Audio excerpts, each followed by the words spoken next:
Right. Peace and blessings. Peace and blessings. Assalamu alaikum. Shalom. Welcome everybody to the Black First Roundtable. Our topic today, is it too late? Is it too late? You know, is it too late for us to survive in America the way things are today? Is it too late? The things that we're dealing with as a everyday black person that's living in America, the compromises that have to be made, the food that we're served, the religion that we go by. Is it too late? Do we need to do something else, or is our survival done, over? You look at the way our people are going today. And we know that for the most part, that's on the wrong course. But we got to get it right. So is it too late? I want to go ahead and welcome Earth Angel 1105 Remix. Peace and blessings, Queen. We're glad that you're with us. And of course, we have Sister Cassie with us, Realm in the Bush. Peace and blessings, Sister Cassie. How are you doing? I am amazing. How you doing, brother? Yes, ma'am. I'm doing good, doing good. And so, is it too late? When you sum up the things that have to go on and the different things that we've been through, trying to be American citizens, trying to be this, trying to be that. We had the 60s, the 70s, the 40s, the 30s. We had to where we were trying to join on to America so that we can benefit from America. We had a little short time of, with the guns and shooting back with the Soledad brothers and the Black Guerrilla Mafia. Is it too late? I want to welcome Mayat to the program. Peace and blessings, Queen. We're glad that you're with us. What you say, Sister Cassie? Is it too late?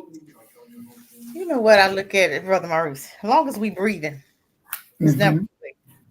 It's never.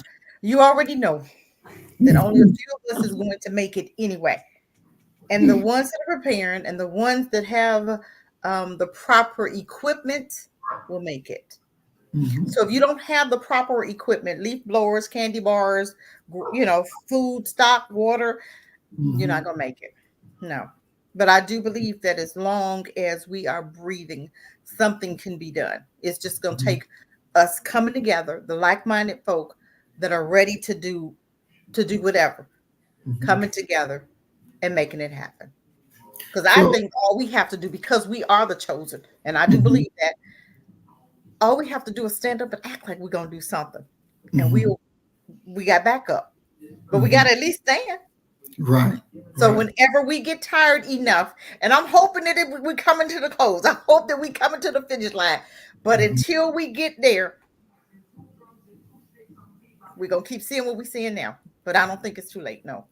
Okay. So, I just want to clarify, you don't think it's too late for us to be saved, or you don't think it's too late for us to be Americans? You don't think it's too late for us to be one society? What is it that you? Oh, you talk? Oh, no, I'm talking about us fighting back. That's what I'm talking about. I don't think it's too late for us to get it together so that we can do what we need to do and start building and separating and stuff. That's what I'm talking about. I don't believe in us being America nothing. I don't believe in us, that no. That's not an idea. That'll never work for us. Coming together we tried it already. I believe that it's time now for us to separate. And just like I told you, have a young lady in Georgia who's separating the land and she's buying up land. I think that's what we need to be doing. But Black folks scared. They won't even participate. You know what I'm saying? So it's going to be an individual thing. But like I said, like-minded people have to come together and start building. And those are the ones that's the chosen, I should say. Those are the ones that's going to make it. But a whole lot of Black folk are not going to. It's going to be it's going to be it's 2/3 going to die. That's a lot of people because they won't get ready. because they're counting on white folk because they're still looking for massa to save them. I talked to a guy today who was talking about, Trump gonna stop all of this. I said, you're waiting for white supremacy who's never done anything for you to do what for you now? You made this man a God. He's not God. He's not God. So you're looking for him to do what? He didn't promise you anything. We went from one party to another party. He's still not promising black folk nothing.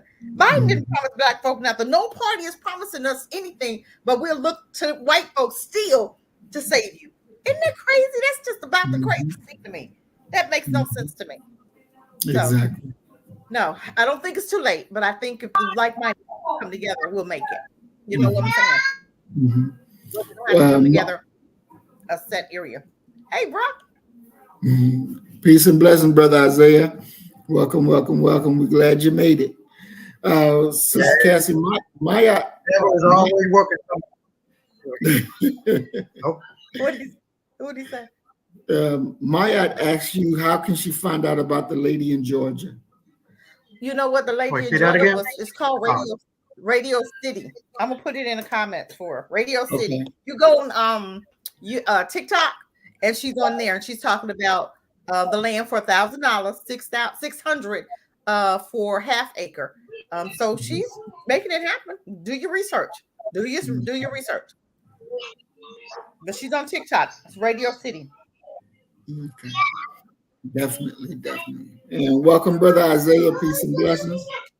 Hey, Isaiah. So can you hear us, Isaiah? Can you hear us? I don't think he could hear us.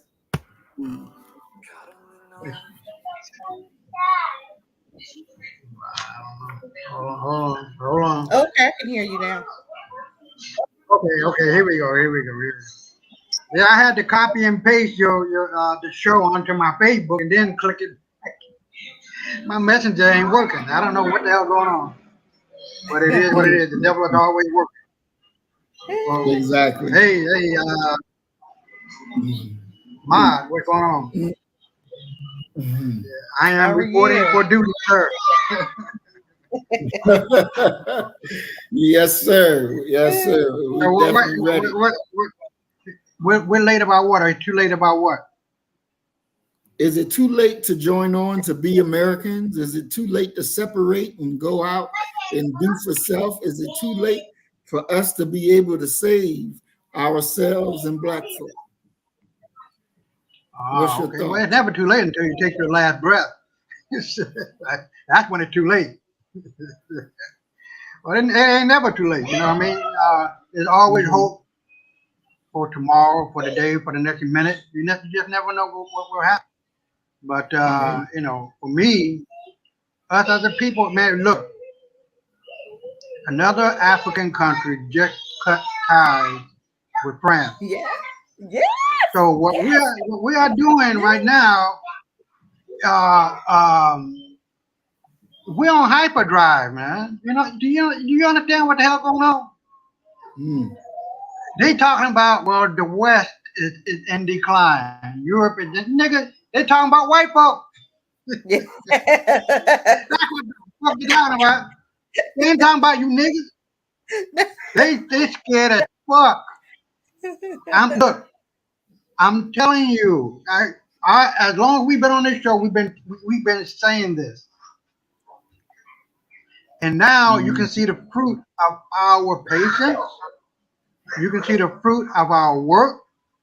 And you can see the fruit of our ancestral heritage coming to light. The Muslim population is booming, not only from the convert, from these white folk converting and recognizing that they ain't shit, that they lied, that their parents lied to them, that their grandparents lied to them, like going all the way back to 150 years. What is happening is full circle moment. History repeats itself. Yes. We killed these motherfuckers to get them out of Egypt. 150 years they last, about 150 years, more or less. And Greek and Rome, during our civilization then. It lasted. Their time, the Hellenistic period lasted for 150 years, and now that period of time since Spain is up. This is strike 3.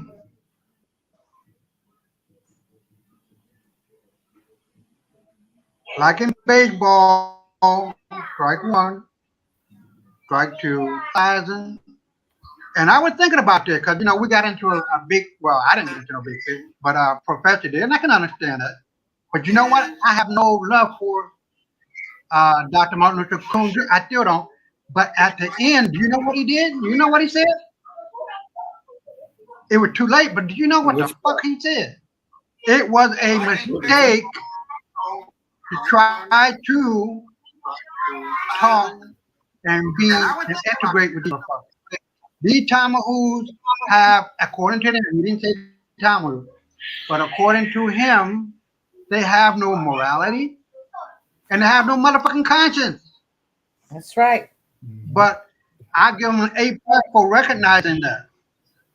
But all the other bullshit that he was going through and doing all that, trying to sit in and try to go on to get along and drink it out, man, fuck you and your goddamn problem. Take a straw, stick it in your own white motherfucking shitty asses, and drink the shit out that motherfucker. Do you understand what I'm telling you? White folks don't give a fuck about themselves. Why the fuck are they gonna give a fuck about you? The idea is that we are the richest, most powerful people on the planet. The very essence of this black universe is within us. We are the universe in human form. And I wish that we see that. We are seeing it, but it's a, I don't want to say it's a slow grind, but we are waking up. And that is what they fear. That is what they fear. Not only waking up politically, not only waking up economically, not only waking up spiritually in regard to Ma'at.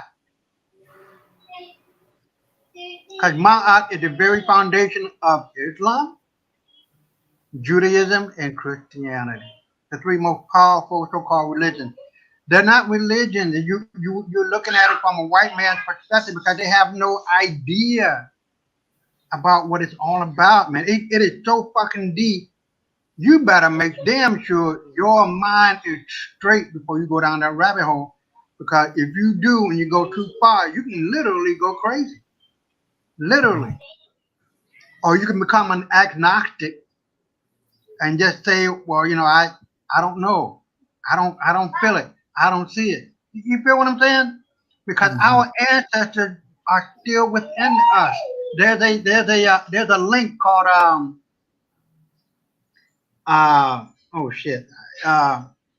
where you can connect to spiritually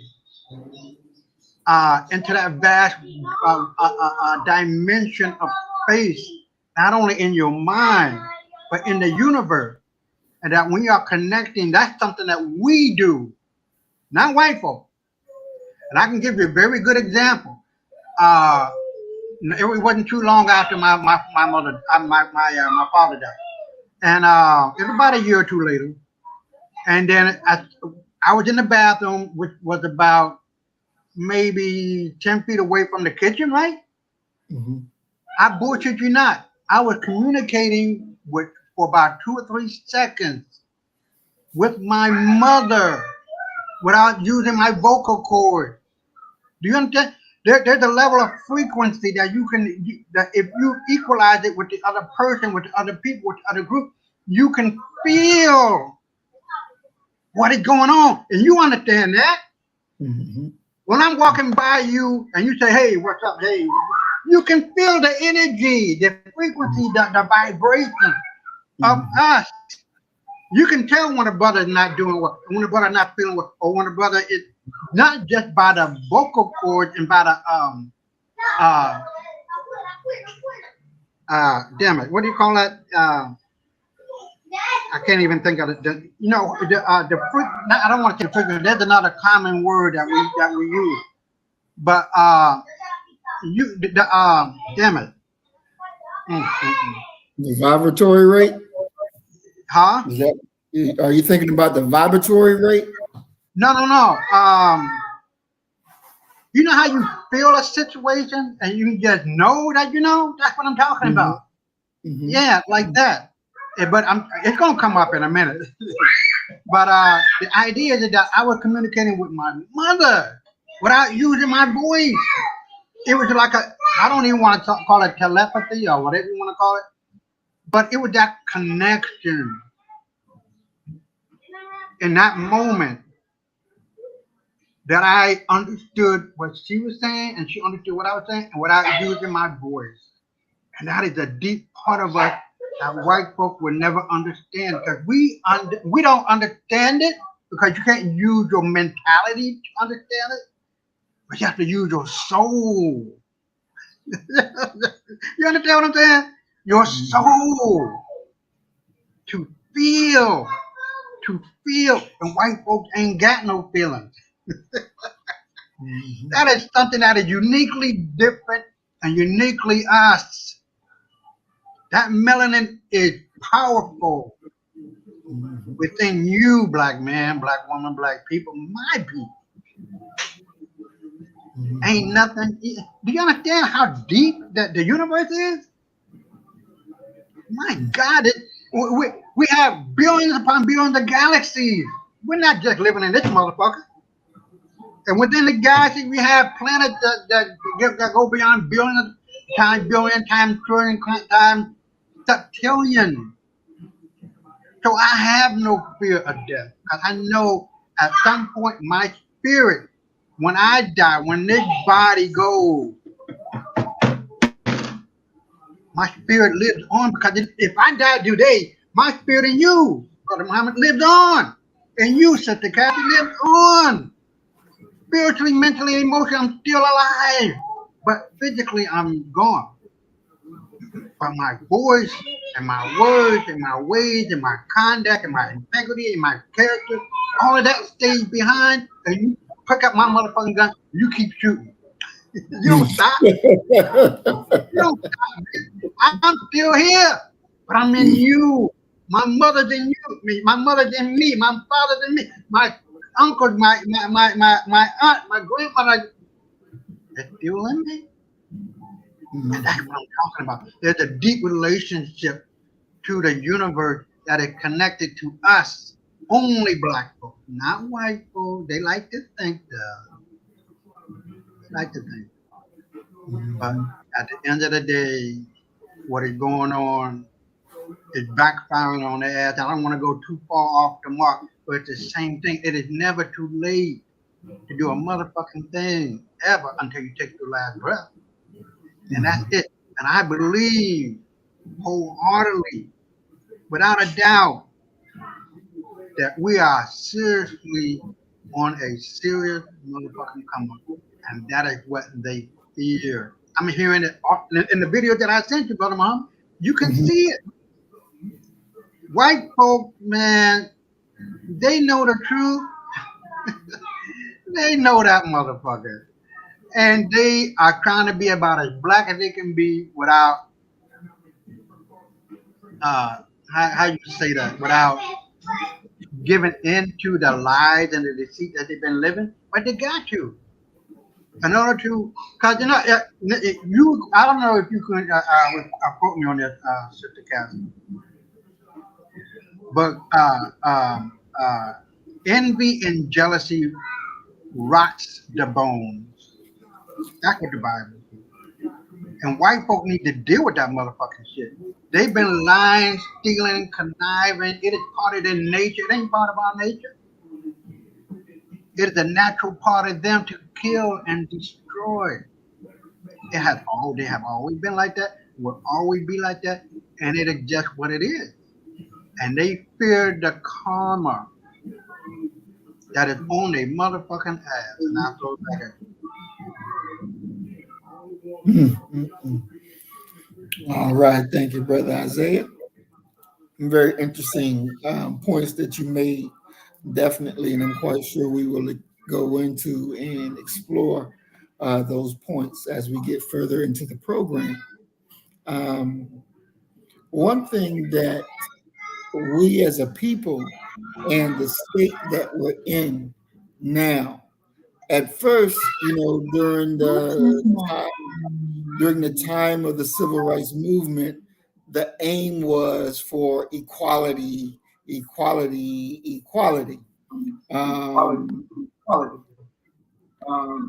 know that they said that when America reaches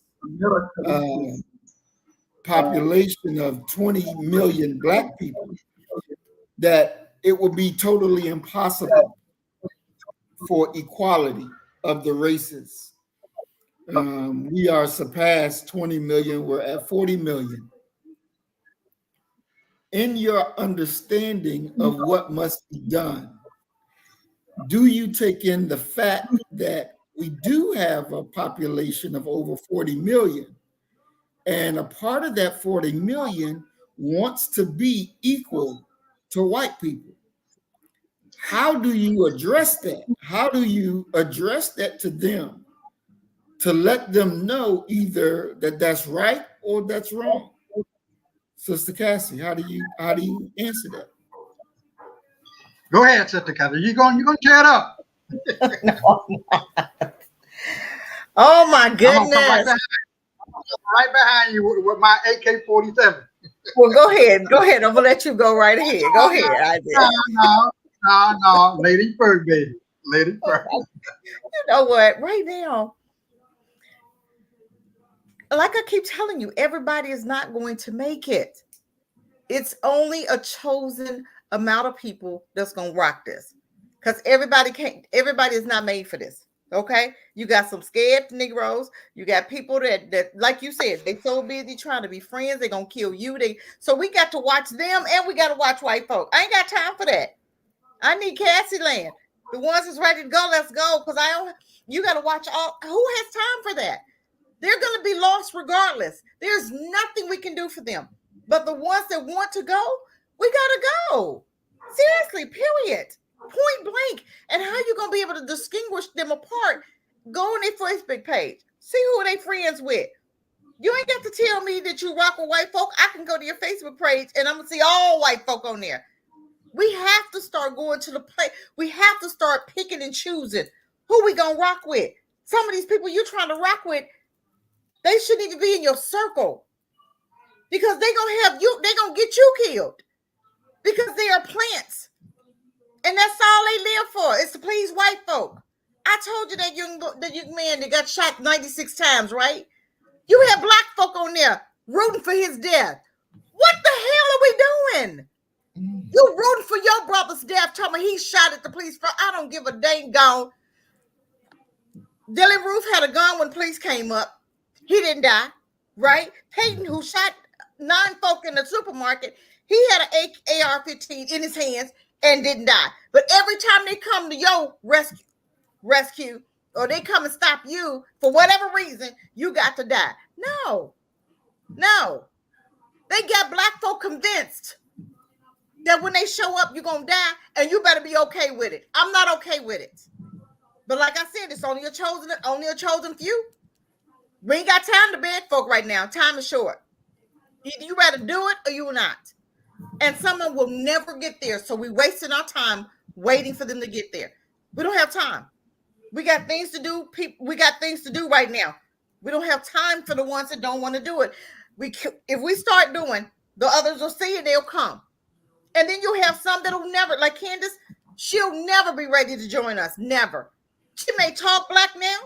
That's because in white folk, then kick down. She need, you know how some people be rocking white folk, then they kick you out. Now here you come.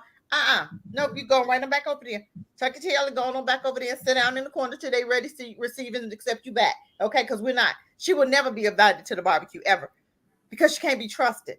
And it's some old Black folk you need to not invite to the barbecue. Lead their asses right over there where they been. Keep doing you over there. But the ones that's in the middle, that's kind of, waiting to see, okay, they want to come, but they just don't know. Let us do. And the ones that want to come, let's go. But we can't do with it. We can't have everybody. We can't. It's not going to work. So, Sister Cassie, let me ask you a follow-up question to that, because everybody, for the most part, people change. right? You know, they depending on the quality. Who you know changed? Well, I know I changed, you know. But wait a minute. But ain't no today change and tomorrow. Okay, if you've been talking about black folk for 10 years, but go ahead, I'm gonna let you finish your question first. Go ahead, finish your question first. So the basis that people do change depending upon the quality of information that they have. So if we're saying that, you know, the majority of our people ain't gonna make it, they ain't gonna da. But you know, and I can say this for me, I haven't always been who and where I am now in my thinking. You know, there was a point in my life where I was a handkerchief head nigga. So, you know, but thank God in time. Changed you? Okay, but what changed you? Knowledge. Okay. We can give them the knowledge, right? But I need you to prove yourself. Seriously. Because Candace right now, 10 years she talked crap about black folk, right?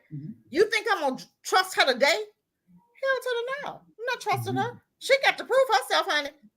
And it's going to take more than one incident to help me to trust you again. Because she will, like I said, she will never be allowed to the barbecue.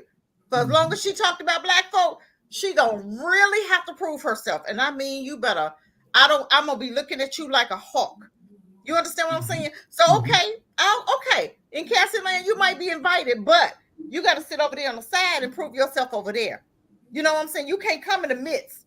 Because I need to know that you good. Because if you bring them in, then you're going to contaminate the whole apple, the whole one potato. You smell them potatoes once you get one in there. All you need is one. And I don't want to have to hurt her lineage. You understand what I'm saying? Because in Cassie Land, you come in there, you better be correct. Because if you're going to sign a document, okay? That's going to say that I give you permission. That if I'm caught doing something illegal, treasonous behavior, that you have the authority not just to hurt me, but my family, my lineage. Seriously. And that's in Cassie Land. Because I'm not playing with you. So when you come this way, you need to be correct. Because I ain't got time for that COINTELPRO. Right. That's going to be your lineage. You better be sure that this is what you're ready to do and you're ready today. Okay? So until you get ready to sign that paper, because once you sign that paper, I'm on it. You better. I don't even want to think you doing nothing because you're gonna hurt your whole family. Definitely. So that's the only way I know how to. You know, just like I was looking at, you know, what happened to the young boy 96 times. Okay, Chicago need to be. You know, we talked a little bit about it. They need to be what we in Cassie Land. This is who we would do. Okay, I'm gonna do Cassie Land. Okay, so I can speak in Cassie Land.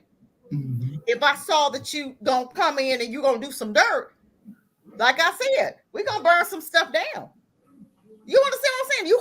You come from, say like you come from Memphis. Okay, I'm just saying, you come from Memphis, or my child go to Memphis for a visit, or my cousin or whoever go to Memphis, and you happen to kill my whoever in Memphis.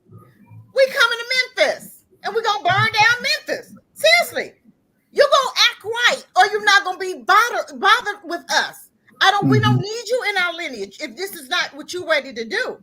Because we out for blood.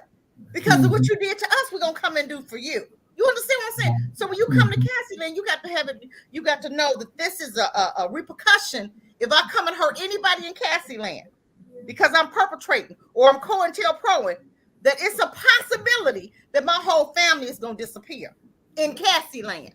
You understand? So for us to be sitting here, you know, playing with these folk, you ain't got time to play with folk. We got stuff to be doing. And then they like to send their best. Okay, send your best if you want to Cassie Land. Your best ain't coming out. Because you better know that you're ready when you come over here. Because all this playing around, you can't trust black folk. Today, you could trust them, but they just spent 10 years talking about black folk, bringing black folk down. Now, all of a sudden today, and everybody go, oh, she's delivered and set free. No, her ass is still her. She didn't change. Them stripes ain't changed. Because you're going to start showing us some love more than what you just showed us. You're not coming over here just for today. And then you're going to go lolly, lolly, lolly back on over there to, to the Caucasus Mountains again. No, you need to stay over there in the Caucasus Mountains. Mm-hmm. Exactly. Well, Earth Angel says, yes, I have people pretending right now that they are in my corner. I know the difference between the weed versus the wheat. How do you tell the difference, Earth Angel? How do you tell the difference? Put in the chat how you tell the difference. So Earth Angel, put in the chat, how do you tell the difference between the wheat and the weed? Because that's the exact question that I was about to ask you, Sister Cassie. How do you tell the difference? Oh, I can smell them. You can smell it. I'm gonna tell you for a prime example. I was working this job, right? And there's one black girl come in the door, and I told my other girl, I said, look, that's a coon right there. She said, Cassie, hey, I'm telling you, I could see it I could see it coming. I'm telling you. And it took her 2 months. Now she came in and she was, but I'm watching because I already told the girl, I said, watch, within the 2-3 months, you're going to see the real her. It took 3 months. I ain't got time to play.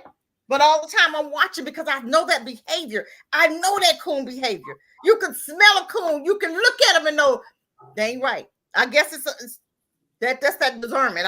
It's a discernment. Okay. Let's just call it that. You have a gift. You could meet somebody, Brother Maurice, today and be like, But sometimes you be like, well, maybe I'm tripping. Maybe I'm too hard. If I say, it's If it's it's for me, I could tell. So you got to ignite that gift. We all have gifts. You have to walk in those gifts. That's what they're there for. If I walk past somebody and my hair standing up on my head, I already feel it.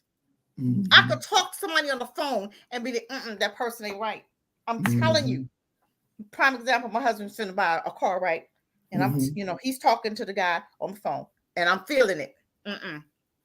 So of course I said, if we get there and if what he said, if he's not a man of his word, what he told you he was going to do won't be done. You got to take somebody at their word. Okay. Your actions I need to hear it. I need to see it. Okay. So we get there. And of course, what he said wasn't done. I said, leave that car right there. Your word is your bond. And if you told me that when I get there, it's going to be done, it's not. I'm not messing with you. I'm not rocking with you because you're not trustworthy. You don't have character. And I was proven right. When I meet somebody, I know I'm telling you have gifts. Your gifts going to tell you. And if you walk over those gifts or you look over that feeling and you go for it anyway, you're getting in trouble. You're going to get in trouble. God placed them gifts in us for a reason. And we have to, when you meet people, it's not no giving them a chance. When you instantly meet them, you're going to know yay or nay. Instantly. I don't have to give you a week. I can smell it. I can feel it. And then you can see it. Definitely. Awesome. Thank you, Sister Cassie. Brother Isaiah, what say you? Nick, I got my AK-47 locked and loaded. Look, there's a famous refrain that you and I and Black folks know in general, right? Mama may have, Papa may have, God bless the child, got his own, those kinds of things, right? But let me say this in regard to what Sister Cassie was saying. A fool cannot play the role of a wise man. But a wise man can play the role of a fool to catch a fool. Do you understand? It takes time. It takes energy. It takes the action of what Earth Angel was saying. Sometimes you can catch it within seconds, minutes, hours, days. And like Sister Cassie was saying, it took 3 months for that person to reveal themselves. You know what I mean? So just like, how you say that?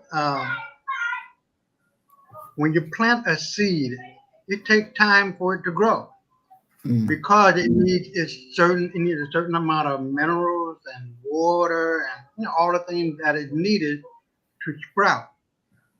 But as soon as that acorn seed is planted into the ground, into its necessary environment, and cover it up, and it's in blackness. It's not outside the dirt, it's in blackness. You understand? Mm-hmm. And when that seed explodes,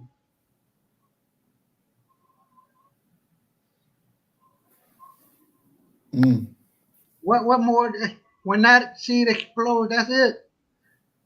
So what we are seeing right now, and you can make a reference to what is going on with Hamas and with Iran. And let me bear with me. All right. 100 years ago, 120, somewhere around there, there was no Saudi Arabia, UAE, Qatar. All that area, and Syria comprised from what it is now all the way down to the Golan Heights and Rafah. You understand what I'm telling you? Europe, no, let me take that back. Britain, and I think it was France and United States carved up the Middle East and presented or created the territorial line that exists in the Middle East right now. It didn't exist before. So what I'm trying to say is that things over time changes for the better or for the worse. And when you are so caught up in your power grab, based in lies and deceit, based in trickery, based in murder, based in whatever kind of other deadly sins that are necessary that you feel as a person or as a group is necessary to rob another people, then at some point, and these are not my words, these are the words of our ancestors that are speaking through you to me, through me to you, right? That evil will always destroy itself in those who partake in it. Always and in always. ALWAYS, always. And in always. ALLWAYS.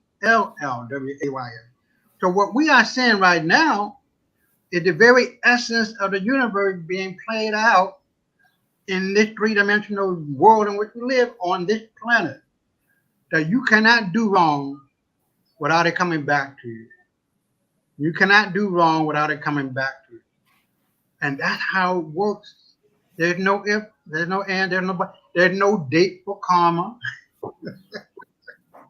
Nigga, you can do. I remember I was over my grandmother years ago, and next door neighbor, young kid, he got into a fight, and he was starting it, and he figured that, he can get away with it.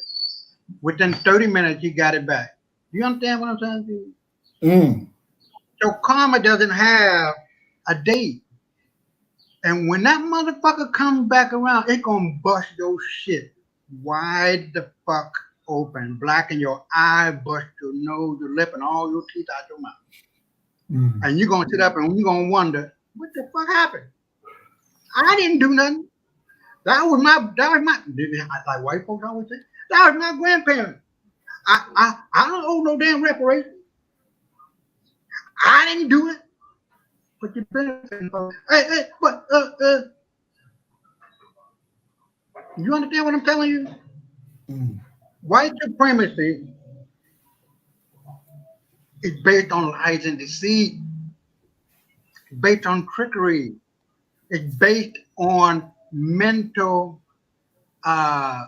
fabrications, making you think, well, I agree with you because you didn't do it. Your parents did. So I don't believe you should be getting no you shouldn't be paying no reparation. You see how the trickery of the mind goes, man? They plan.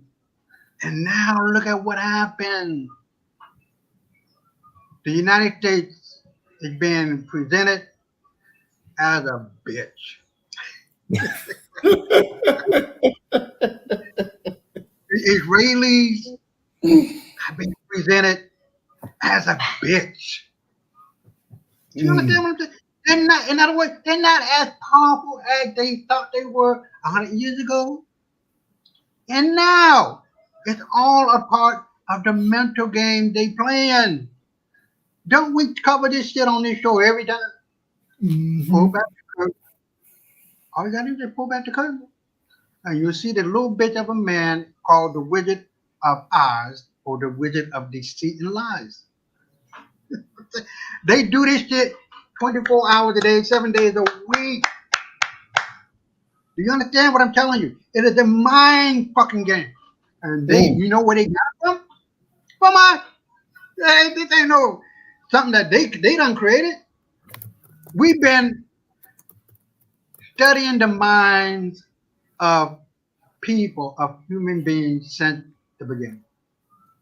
That is why we put pictures. Like, we don't write too much shit down, but we put shit in pictures in Egypt because people can relate to that better. People can relate to the fact that history bears it all out. When you know the past, you can understand the present and predict the future. This is why when Gaddafi said that we will be back in control, I'm just ad-libbing, you know what I mean? Right. And that the Muslims are going to come back into Spain and all this. That man, that ancestor's words are very true. Our ring ain't true. And Gaddafi said, we don't need to put no a bomb vest on. We don't need to tote no guns and bullets and all that. Just flood the motherfucker. You understand what I'm saying? And then when you're looking at Iran and Iraq and Yemen and all, these supposed to be some ragtag ass motherfuckers.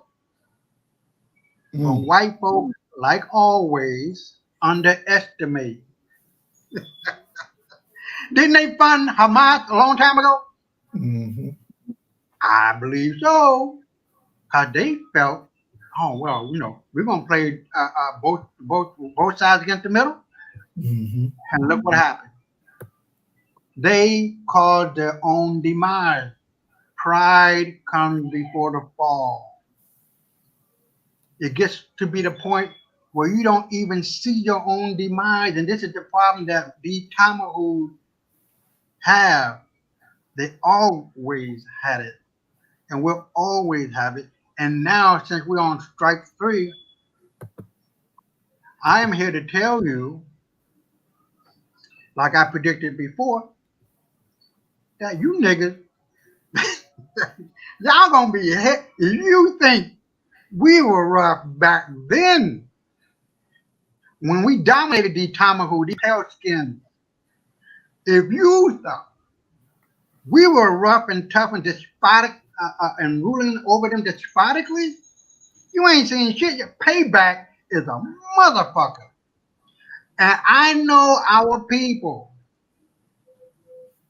We're going to sit back in the cut and we're going to be saying, yeah. Yeah.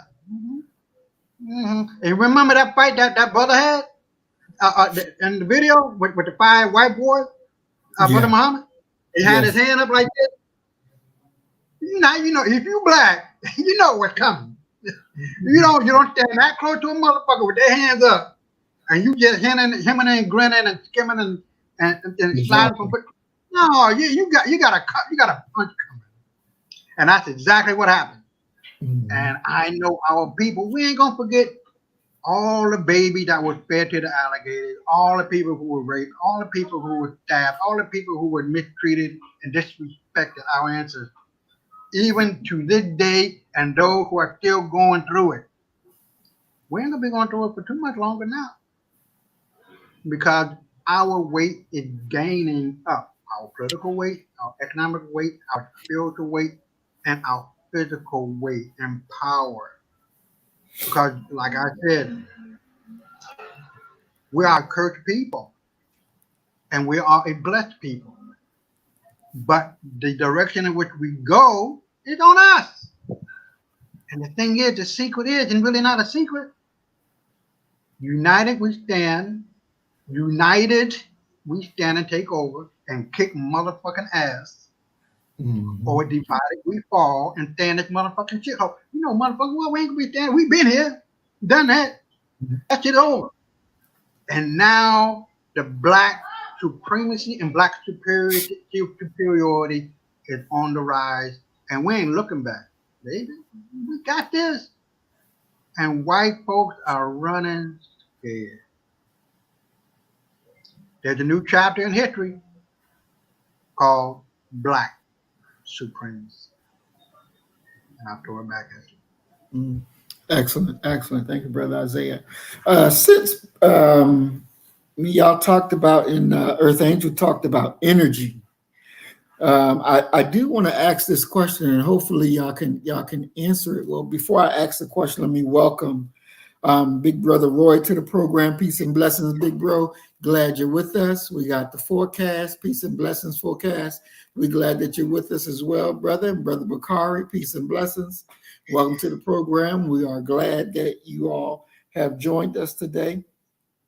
Let's see if there's anybody. And Brother Willie, peace and blessings, Brother Willie Rivers.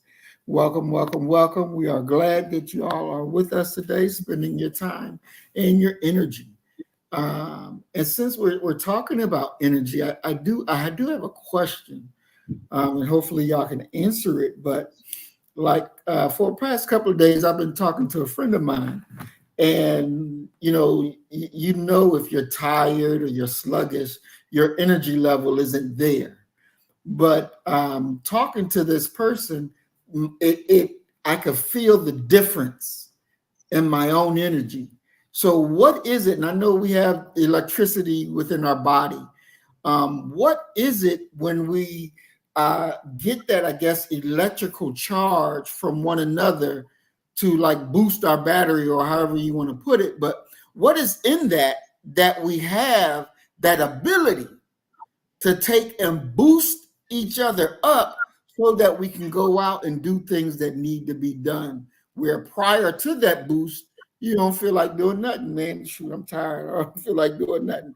You know, what is there that makes us like that? What is the cause? What is that? Sister Cassie? That's more of for me, it's more or less a spiritual thing that I'm saying.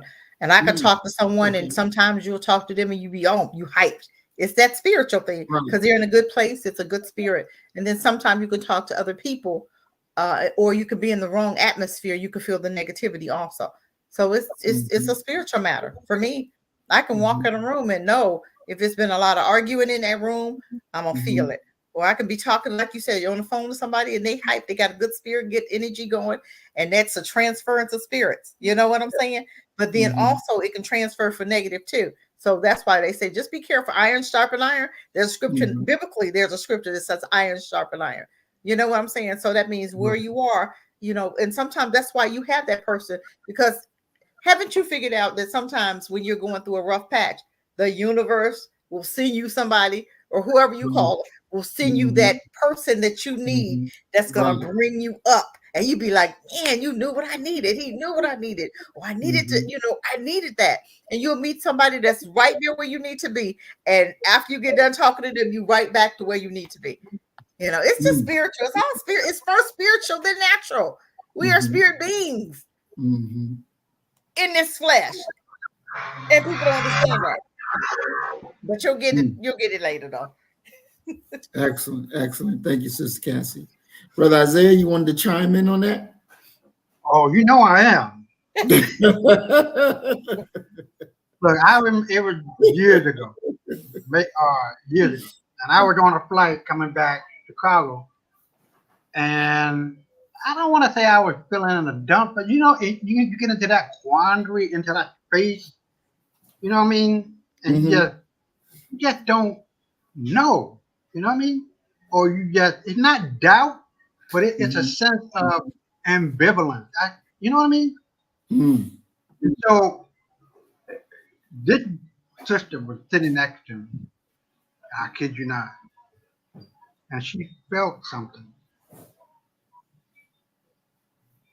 And she said, matter of factly, She said, Isaiah, after we introduced her, said, Isaiah, I can feel that something is not right, that you are ambivalent about, or you're feeling a little down the way, you know what I mean? Mm. And she told me, and I will never forget it for the rest of my life. I tell you, there are other things too, not from her, but other life experiences. And she told me, Isaiah, no matter what you do in your life, shoot for the moon. But even if you miss, you'll be amongst the stars. And that's exactly where you want to be. If you shoot for the moon, you will fall amongst the stars, even if you miss the moon. And that's the point of life. There are a lot of people who are 20, 30, 40, 50, 60, 70 have died already, but they have not been buried. Do you feel what I'm saying? 20, 30, 40, 50, 60, 70 years old, they died a long time ago. Their spirit within them died. Their goal within them died. Their life that they thought they would have died a long time ago because they gave up on whatever their dreams were. And 90% of the people who work for somebody work for the 10% who never gave up on their dreams. Let me say that shit one more time. 90% of the people in this world, we got 8 billion people in this world, 90% gave up on their goals and their dreams, and they are working for 10% of the people who did not give up on their goals and dreams. So it is very important to understand the laws of money. If you disobey the laws of money, you're not going to have it. You might have some, but not as much as you would love to have. There's laws to our physical universe. You're not going to go up on a 2-story building and jump off head first, think you're going to land and float down. Gravity takes over. So when you are cognizant of what the laws of this world and this dimension which we live, the 3 dimensions, there's one, the first dimension. We can understand the first dimension, just draw a line on a piece of paper. That's a one-dimensional thing, a line. You can imagine, you can use your concept in your brain to understand what 2 dimensions are, length and width. And now you have length, width, and height. You have 3 dimensions. You feel what I'm saying? This is the world in which you live. This is a 3-dimensional object. Things that you can touch and manipulate outside of you, because we are constantly manifesting things into existence. Whether it's, I can think of a cup of water right now, I can get up and get me a cup of water. I manifested that within 2 seconds. But the idea is that a lot of people are not aware of that on that scale. And I throw some a little bit of water on a computer. If I do that, the computer gonna go out. Hold on. But so what I'm saying is that everything has its time and everything has its season. Don't put no time on anything, because time doesn't exist. You feel what I'm saying? Time does not. There's no second. There's no minute. There's no hour. We broke it up like that in order to give some kind of credibility to what we feel and what we see and what we touch and what we taste, with the 5 senses that we use to experience the world outside of us. This right here, I use my finger to touch or to feel. I use my tongue that has sensory receptors on it for salty things, for sweet things, for sour things. I use my eyes that allow me to see, because without light, I cannot see. I use my ear to hear not only the verbal words that's coming through this computer and this piece of glass and these wires and what we call the internet, but you really are not speaking to me right now.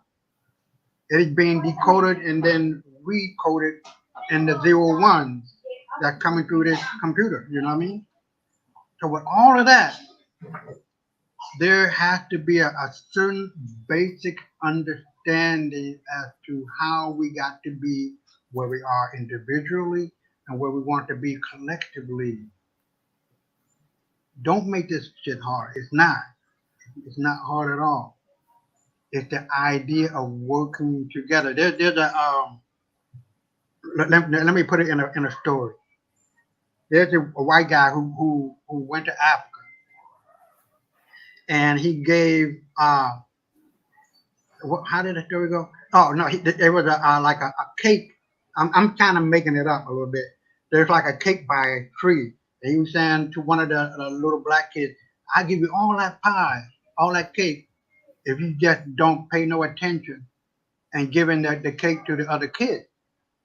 Are you following me?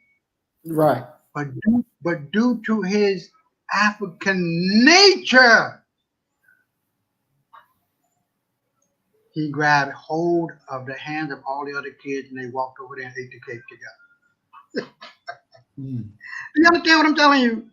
We have a communal, natural affinity to be together, to be united as one.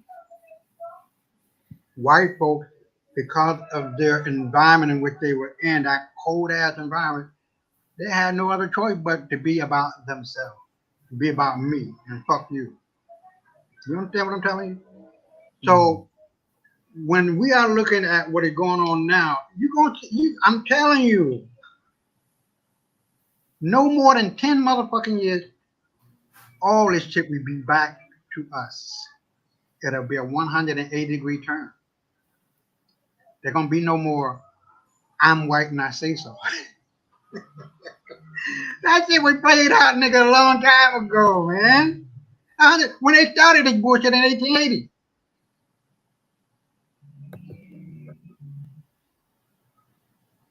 It's over. They know this. They scared. But the idea of what we were just talking about, with the affinity and the natural unity that we have, that is part of our African natural nature, and I'm about Africa being a worldwide dimension. That Africa begins in the four corners of the earth, north, south, east, and west. That we are everywhere, and when we can see the universality of that, is this showing up? That this baby, this ain't going nowhere. You know what I mean? And lastly, the world cannot do without us. We don't need white folk. White folk need us. Blackness is the common denominator of humanity. We are the very essence of life, not only on this planet but throughout the universe in human form. I can't make it no simpler than that. But we are a very, very powerful people. All you have to do is just wake up and don't be no Jesse Peterson. You know who Jesse Peterson is, right? That's about the more cooning I have ever heard. But we cannot divorce ourselves. No, we gotta divorce ourselves from people like that. And white folks who are not on our side, I don't give a fuck how good they are. They ain't doing shit in regard to the ones that are causing all of the ruckus, that causing all of the problems. They're benefiting, whether it's an ego thing or make you feel more better, stronger, faster. I don't know what the fuck's going on in my mind. But the idea is that it's all a sham. It's all a lie. It's all deception. And when we can finally pull back that curtain and see the little bitch of a man called The Wizard of Oz. The Wizard of Lies and Deceit. That's it. There ain't gonna be no more of that. And we are seeing that on a daily basis in Africa and in our African diaspora throughout this world. I'll throw it back at you. So I want to ask you all, since we're talking about energy and stuff like that, there's a little thing that for me, one time when I was married to my children's mom, and I was at work, which was at least 2-3 miles away from the house. And she was at the house with her girlfriend. And they were having a conversation. And I tuned into the conversation. I don't know how it happened, but I heard every single word of this conversation. And I'm heard it with your ears or you heard it with your mind? I'm assuming with my mind, because I wasn't there. I was 3 miles away. So, but I heard every word. And when I got home, I said, you and such was talking about me today. And you specifically said, and I ran it to her. She said to me, you would have never known that if she didn't tell you. And I said, oh my God. And I said, she didn't tell me. God told me. You know, that's right. I said, right. I don't know how, but I heard everything. That's powerful. And you know, it was a wake-up call for me. But I believe that as our people continue to grow and continue to evolve spiritually, things like that will be able to happen. Yeah. What would you say to them? Because as we go into battle, you're going to need to be able to know this. Like, you know, I was at work and I had some orange juice in the refrigerator that I was going to drink. And when I got to the orange juice and I was opening it up today, it came to me, somebody already had their mouths on my orange juice. So don't drink it. And, you know, I'm debating because I'm like, I want my orange juice. But I already got the message that somebody had their mouth on it. So not to drink it. So I had to throw it away. That's right. These things are going to happen even closer and closer. What do you tell our people that they need to do to, you know, be stronger in receiving the message and to be able to execute when they receive the message without a second thought? Stay aware, stay alert. You got to hear. It's for where we're going. I'm echoing. Where we're going, I'm telling you, you're gonna have to hear. And as you go, because it's gonna be so important, because it could cost you your life for not listening. For instance, that orange juice, somebody could have put something in your orange juice. Because we are spirit realms, we are spiritual beings first, before anything. So that's how you were able to hear. I remember maybe a couple of years back, I had a really good friend that was going through something, and I was just sitting on the bed and I had a vision. I've never had a vision. This was the first time ever. And I saw on this slab, it was a slab of meat, and they was cutting the meat, just cutting. You know how you go and you ask the deli for some meat and they slice it, right? I'm seeing this huge piece of slab meat on this table, this operating table or some kind of table or meat table, right? And I'm seeing them cut away the meat. So she calls me and she's telling me she had a medical thing going on, right? But I saw that what she said that she had was gone. And that's what I told her. I said, it's gone. And she went to the doctor and they was getting ready to operate on her and find out it wasn't there. But I'm telling you, I saw it.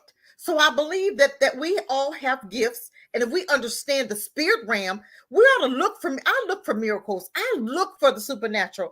I have experienced it. I was riding my bike maybe in August. I've never told anybody this, and I'm telling, I cannot believe this, but I have to get this out. I was riding my bike. You know, I have a 3-wheeler. So we're on expressway. We're coming back from Myrtle Beach and we ride. And it's dark. It's night. It's dark. It's rainy.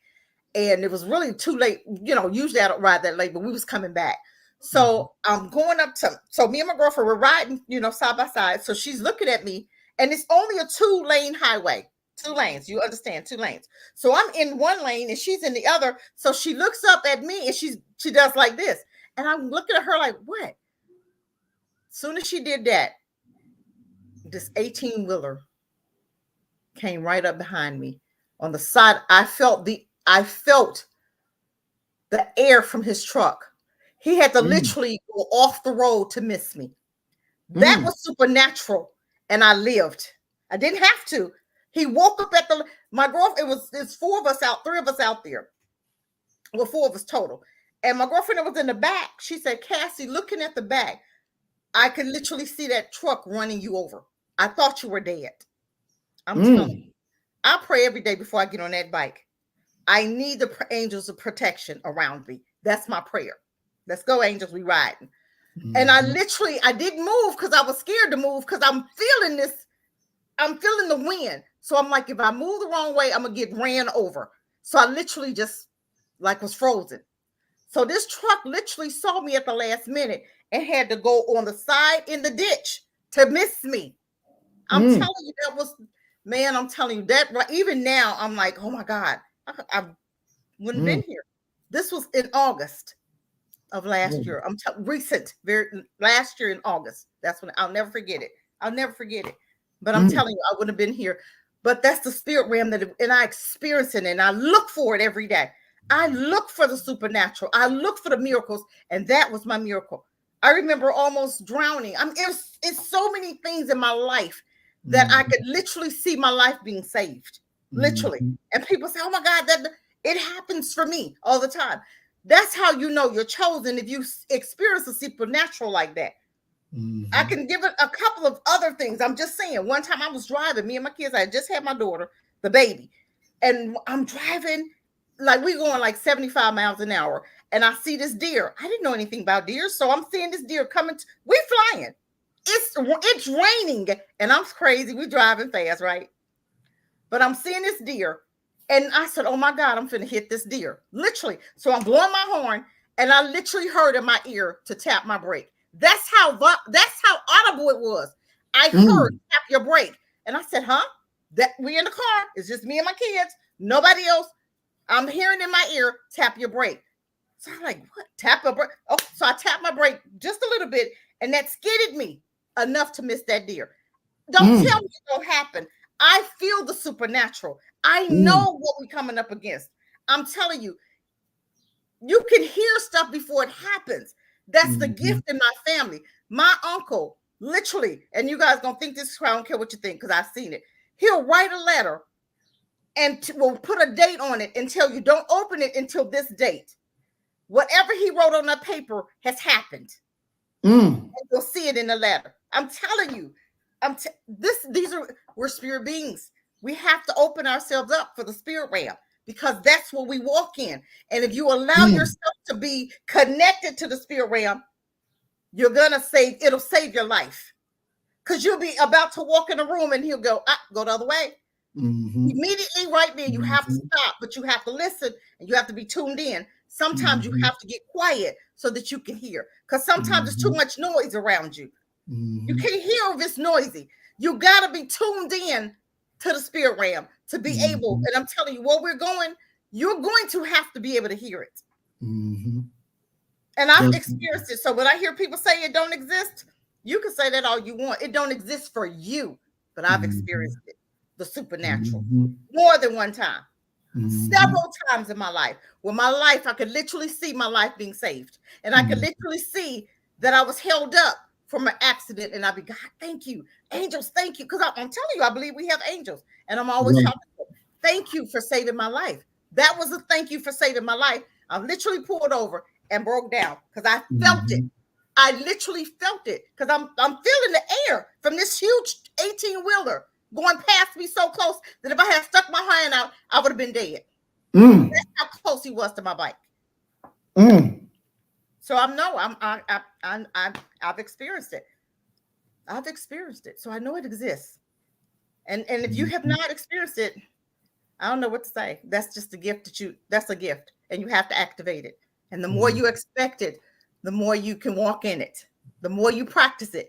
I remember at one time I should say, man, tell me people's names. And I would get the names. And I walked with this guy one time and I said, hey, Mark. And his eyes got like this. And I knew I was literally, he was like, and he asked my friend, and I kept walking. And he goes up to my friend. We went to the store. He followed us to the store. He goes, how does she know my name? And I didn't know I knew his name, but I said the name that came to my mind. And he was like, oh my God, followed us in the store. He goes, how does she know my name?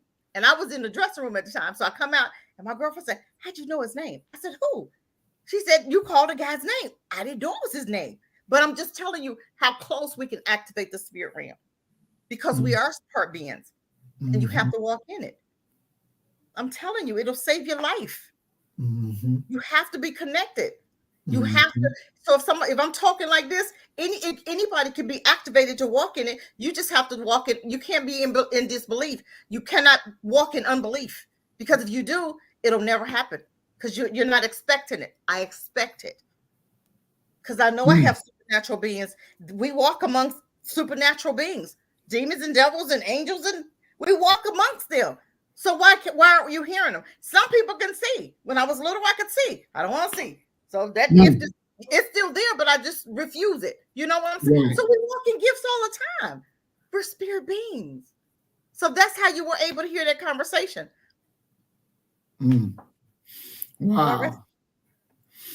Wow, that's very interesting because, it was like maybe about 5 years ago, I was coming back from DC, me and a friend of mine. And, you rolling on the highway and you just following somebody who's going fast, Yes. And I was following them. Yeah. And he hit the thing because he was going off the highway and he hit the little guardrail. Wow. And when he hit the guardrail, the truck went up and I moved over and I'm looking underneath that truck. And I could see it, and it's like it hit a wall and came back down. And I was like, oh my God. I pulled over, and then they pulled over, and what I heard was, God loves you. God loves you. Man. And so I got out of my car to go over there because I thought I was supposed to tell them that God loves you. That was you, honey, because he said that was your life. You looking at the truck over you. Opened the door. And I looked at them and they were white. They were all white people. I didn't tell them nothing. I was like, are y'all okay? And they was like, yeah, are you okay? I'm like, yeah, I'm fine. And so, I left them, got in my car and took off. And as I'm driving, I'm hearing something under my car on the driver's side. I pull over, the undercarriage of my car was ripped off. It's a brand new car, it was ripped off. And I'm like, how in the hell? And where it was ripped off at is where that truck would have landed on me and crushed me. Oh my God, I can't take this. I can't take it. I'm telling you. Yes. And I said, oh my God. Yes. That was for me. God loves me. But you're chosen. This happens to people that are chosen. We don't understand the spirit realm. People who are chosen, this is the experience that we have. We have, like, for instance, I'm riding and this woman gets in front of me and I'm flying. I used to fly. I would drive. Boy, I was flying like I was going to a fire, right? This was my younger days. Thank God. My uncle told me, the one that would write stuff down, he comes to me. He goes, Cassie, slow it down. You're going too fast. When he told me that, yes, sir, I got you. I never questioned because I knew the gift. But I'm going to tell you, this was before he told me that. I'm riding behind this lady and she automatically is like going 20. And I'm like, oh my God, I'm having a fit because I'm like, I'm ready to go. So this woman automatically stops in front of me. And I'm like, what the hell is she stopping for? I see 4 deers jumping across the street in front of her car. She saved me. So I never rush every time. If I'm flying, if I'm driving and I kind of lose it a little bit, and then he'll set somebody and slow me down. And I understand that because it's always for my good. So I stopped getting mad when things will slow me down, or when I'm leaving and I can't find my keys, or the garage door won't close when I always understand that is him, because I always send the angels out, protect me, make sure the way is clear. And if I'm not supposed to go, I won't be able to move. We have to be sensitive to stuff. Sometimes people will get mad. Oh my God, where's the keys? I can't find my keys. I slow up. I go, okay, I know you looking at them. It's not time. When it's time for me to go, I'll find the keys. And when it's time for me to go, I'll find the keys. Simple as that. Because he's looking right at them. He knows where they are. They're lost for a reason. So when I find them, then it's released to go. We have to understand the spirit realm. It works for our good. It really does. I can tell you so many instances where my life was saved. I was 9, about to drown. And here I go, hear this voice again that somebody say, white folk want to give you medication. You won't give me no medication because it saved my life. So I'm drowning. This girl, we out here, the waves in the beach. Somebody, my cousin jumps on my back. She's taller than me, but I'm shorty. Waves going over my head. So I'm like, I'm drowning, right? I'm on my tippy toes. I'm, the waves over my head. I'm like, what am I supposed to do? I hear in my ear again, lay on your back. Okay. So, because she's on my back, right? So what do? I lay on my back. That's what got her off my back. Lay on your back. I didn't know what that meant until I did it. When I laid on my back, she got off my back, so I was able to swim away. But I was almost done because I was like, I can't breathe. I'm underwater. She's on top of my head, breathing, and I'm under the water. What do? Lay on your back. And that's how I'm telling you. I can tell you so many stories of how my life was saved because of me just being obedient and listening and hearing the voices. It's a gift. Wow. It's a gift. I'm telling you, it's a gift. And it's always in that ear. I'm telling you, it's real. And I can hear just like you and I talking. And I go, what? And I'm answering his voice. Seriously, what? Because it's so out of the blue. Because you panicked and you're like, what do I do? So it's tap your brake, lay on your back. Simple as that. So whenever I'm just saying, it saves my life. So that's my guardian angel. So we are first spirit realm first. If you don't ever, if you would need to connect, you got to connect to that, because where we're going, we're going to have to hear. We're going to have to hear it, because it's going to get real dangerous for Black people in America. Very dangerous. Exactly. Wow. And it's not always about a gun. No.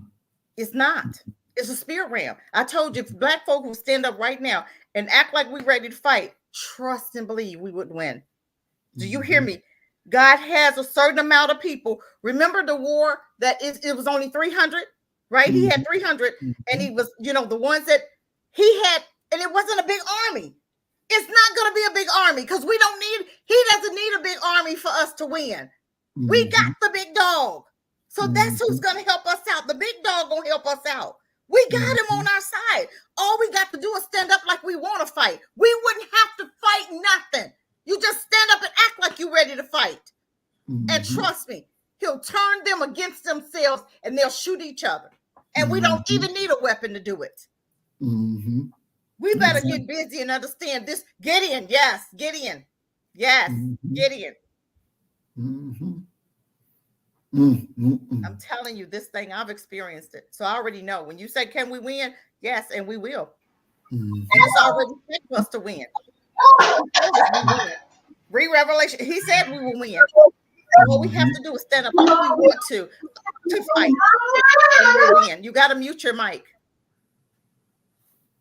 And we'll win. Exactly. And I rest my mic. Awesome. Brother Isaiah, you wanted to get in there real quick before we go ahead? Yeah. Let me say this. I want you guys to answer this. I know you're gonna get it because you're Black. You're Black. All right. So I'm just play along with it. All right. Now, let's say that you see a person and they're going to school, they're getting good grades, They're helping out in the community. They're saving money. They're investing money. They have an interest in whatever means of wealth that they want to use. Because you only got three cards to use, or three ways to get money: stock market, real estate, or starting your own business, whatever it may be. So you're seeing this person doing one of the three, all three of them, and he's growing with knowledge and wisdom and understanding. He's courteous, using the power of God, the seven virtues: integrity, frugality, resoluteness, kindness. Is that person going to, just based on what I just said, more than likely that person is going to be successful, or is that person going to be a failure? Well, I would say be successful if he's doing what you said. Okay. And you would say that too, right, Sister Cassie? Just Cassie, you're on mute. If you have that connection and you're obedient, yeah, you can still gotta have that connection. Okay. Now keep it right there. Now the opposite of that. If you see a person drinking and smoking and doing drugs and robbing and stealing and lying and conniving, is that person going to do well in life? Is he going to be a failure, or is he going to be a success? I would say a failure. Okay. Yeah, if he don't change, he would be a failure. The spirit that he's attached to. It is just that simple. Don't make this shit hard. It's just that simple. You got to trust your gut instinct. You know, there's some. I don't know how long ago. You can look it up on Google. There's a group of sisters called Sybils, Sybyls, I think, something like that. Mm-hmm. They were well known to be connected to the spiritual realm. They were vital in our societies. Here in the Americas, you can call them Sybil, whatever the name they were, but basically in Egypt they were. And they were called Sibyls, and they can see into the future. You know what I mean? They can determine into the future what's going to happen based on the criteria what I had just seen, or what I had just spoken of. So if a person is doing all the right things, more than likely you can say with a certainty that person's going to be a successful person, or that person will be a failure. But is that a hard and fast rule? No. You can look at what's that black actor? Oh shit.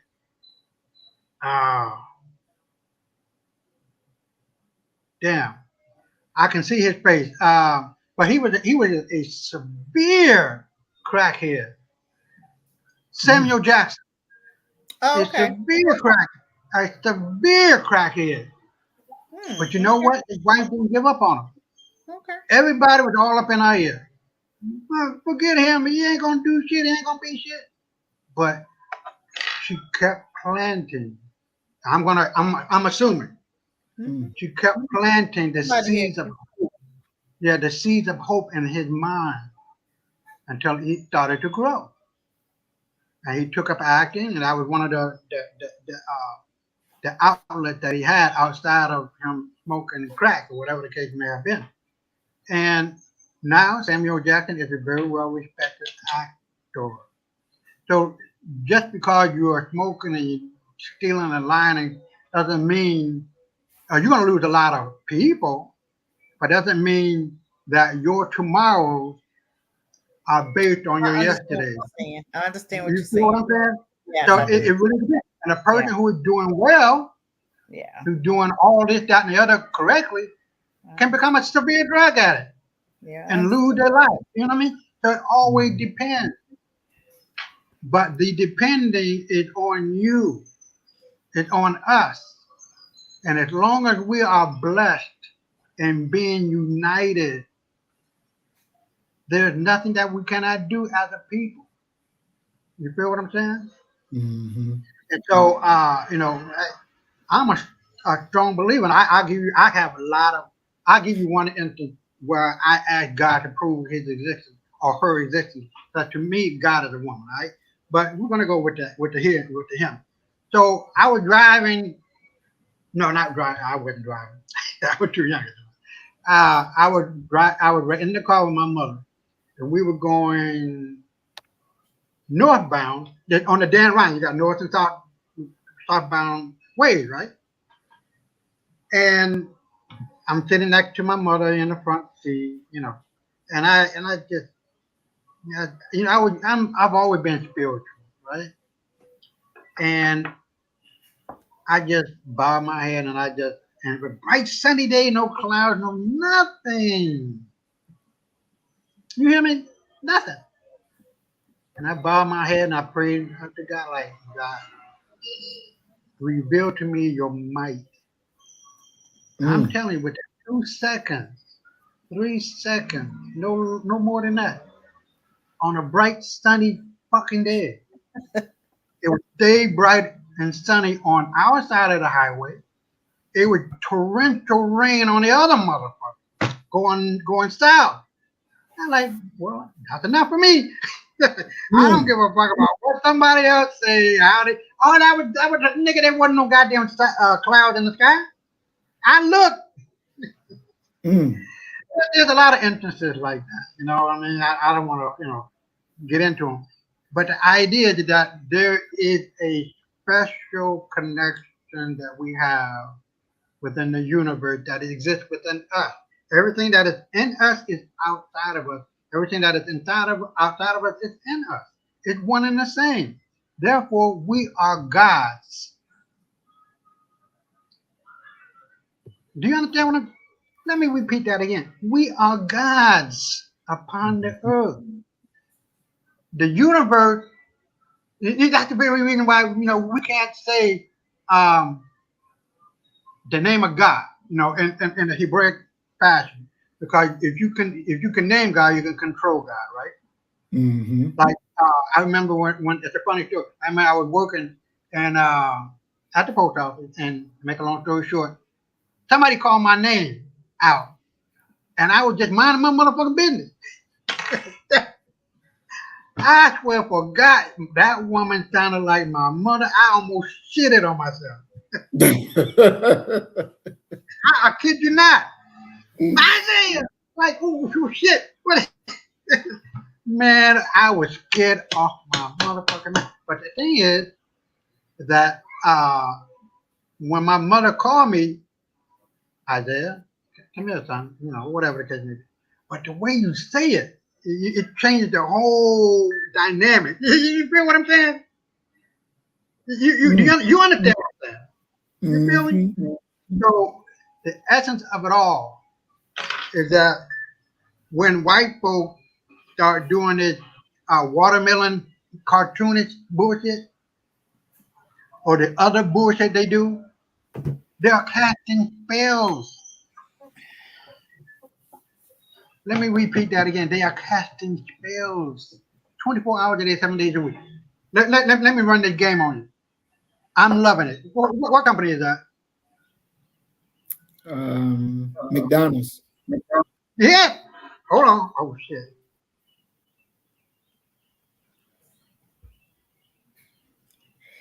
He said they casting spells, but they can't cast spells on certain people. They can't cast spells on everybody because they know who's powerful, who's not. They know. They can tell. They know. You've met people and I've met witches in the same room, and they know automatically. They know who's chosen. They know the gifts. They can see it. They see the spirit realm.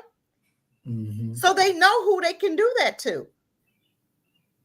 And they know who they can't. And who it will cost them a high price to even try it. I told you, it's two types of black folk. It's two types in this earth. The ones who are chosen and the ones who are not. And the ones who are chosen will experience supernatural all the time. That's what lets you know that you've chosen. We have to understand. Hello. Oh, okay. So I'm going to wrap it up. So the idea is that I'm loving it or it's great. You feel what I'm saying? That's an American cultural thing. Anybody that's not an American not gonna understand it. It's great or I'm loving it. Now let they have it in their own language, in their own culture. You know what I mean? So the idea is that we have to understand the mind, and that our minds are the greatest minds on earth. White folks' mind or the Tamahu's mind, the Yoruba's mind is weak. And that's the reason why they are scared, because they know once we understand and get that grip, get that understanding that we can cast spells again on them motherfuckers, it's over. I'll throw it back in. All right. Thank you, Brother Isaiah. Thank you, Brother Isaiah. Thank you, Sister Cassie. My computer's kind of old now. I might have to go get another one. Well, I think it's appropriate. We only got about 30 minutes left. So the other stuff that we were going to go over, we're not going to go over. I'm going to go straight to the heart of something. And I want to welcome Eleanor to the program. Peace and blessings, Sister Eleanor. It's always great to see you. I want to go straight to this video, and I think Sister Cassie alluded to it earlier. Because this video, when I first saw this video, of course, it angered the hell out of me. And we all should be angered. Yes. And we should all know that there has to be a response. Yes. It's better. There has to be a response. And, you know, that response better not be, let's pray for them, we'll forgive them, and all this bullshit. Yeah, well. No, that's not a rightful response. And that kind of cowardice is hateful to God himself. That's right. It is hateful to God himself. We were never born to be cowards. Nope. Never born to be cowards. No. Unfortunately, we were made into that when we became niggas. When we became niggas, he installed fear into us. Because I believe, if I'm not correct, the scripture says that we were made with strength and love and a sound mind. That fear was not a part of our make. He didn't make us to fear anything. Now, a few years ago, I'm gonna see if I'm gonna start with that video first. I did a live and I was showing the video of our brothers in Africa. I don't know which country, but they stole the meat from the lions, a pack of lions. I remember that. Yeah. They stole that meat from them, and they didn't wait till the lions wasn't looking. Yes, they walked up there and took it. They walked up there and took the meat from them. Yes, the lions run away. No, they walked away. But that's the authority that man hold. That's that authority he gave us over them, and they bowed to him and let him have it. They didn't have to, but it was the authority that they showed. And they bowed down. Black man and woman. So did. Yes, sir. That's the authority we hold. That's right. Yes. And so when we were in the motherland, we didn't have guns. No. We didn't have guns. And we lived amongst these wild animals. There was no gun. We didn't have a gun culture to go shoot. No. And we didn't live in fear of the wild animals. Now, when the brothers walked off, the animals rushed and got the meat and drug it away. They were in fear of black men. Yes. The kings. Now, this real life. This wasn't no fake news. That's right. This was real life. Man, that thing was good. And there's well, excuse me for butting in, but did you see the black woman walking with the lion? Side by side.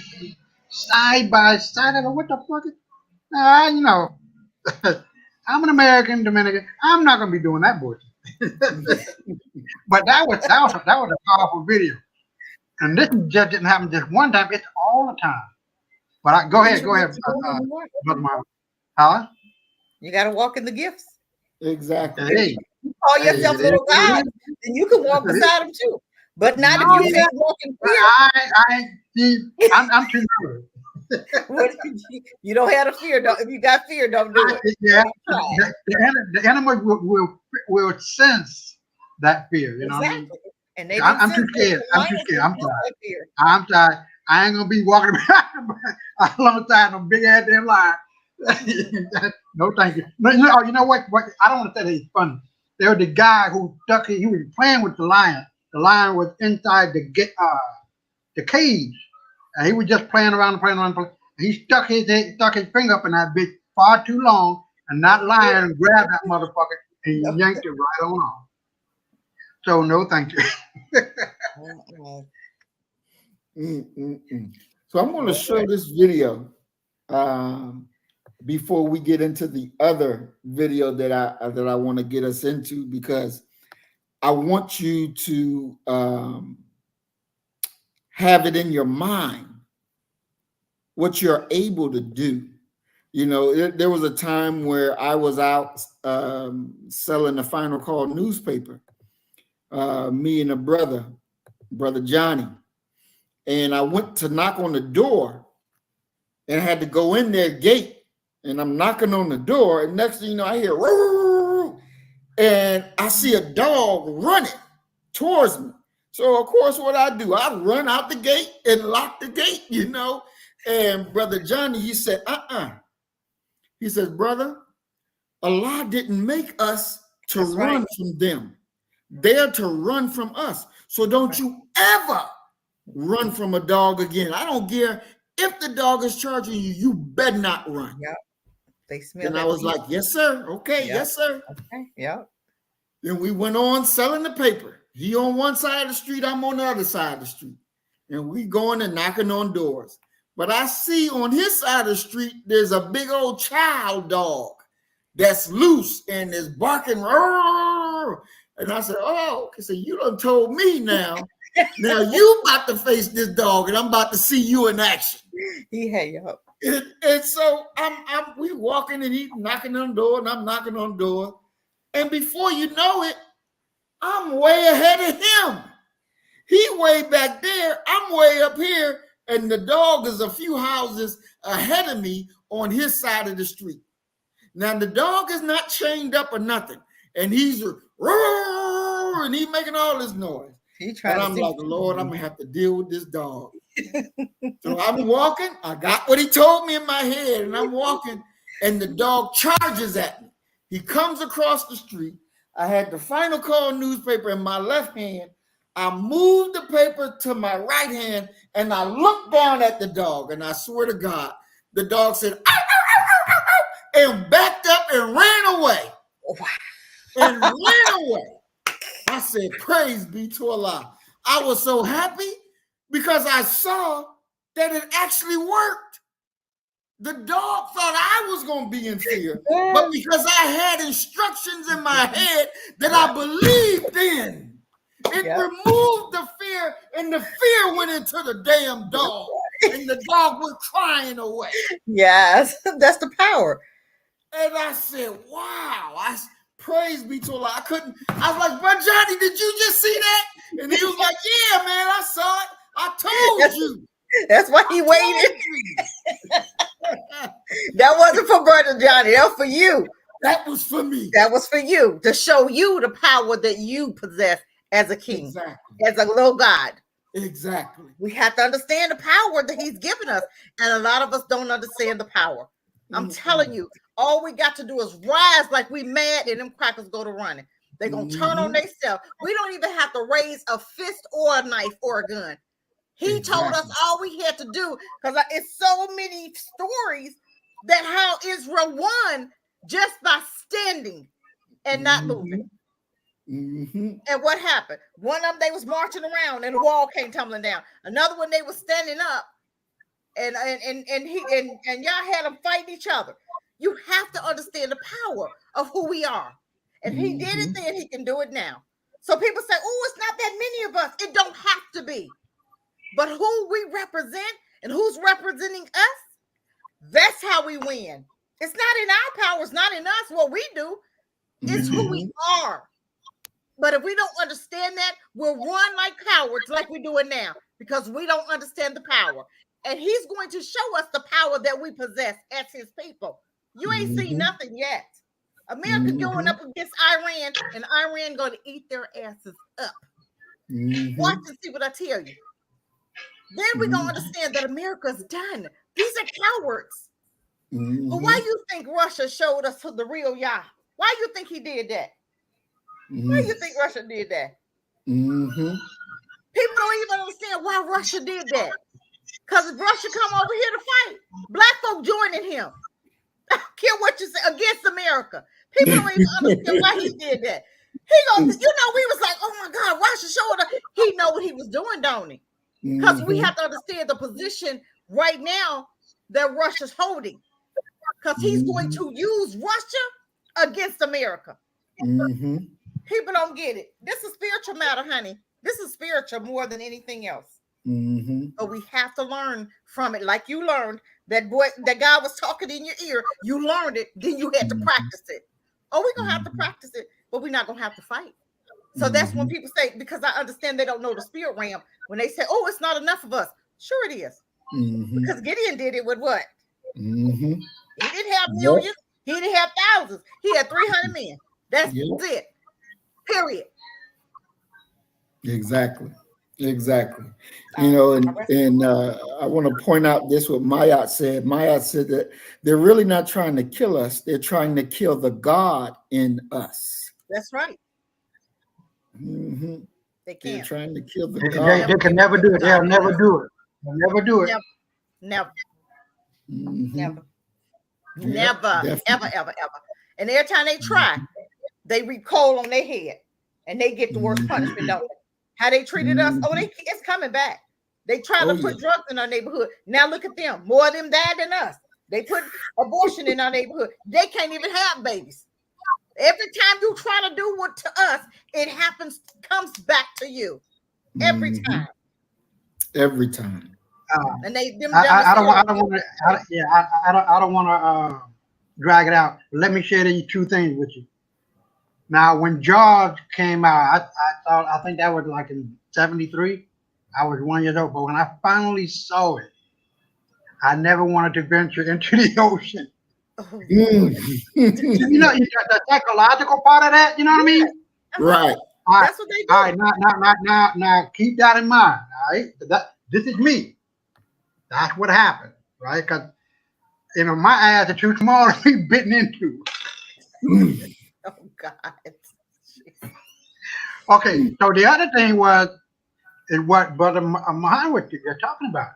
I remember I was going somewhere. I think it was to the local store, whatever, and this sister was coming down the block, and this dog was like vicious, just sitting there or looking like it was gonna go or charge toward her. And you can feel, like you were just saying, Sister Catherine, a while ago, you can feel the energy. You feel what? You feel me? All right. So I felt the energy, not it's the concern. I don't want to say fear because I don't know. Probably was in her mind.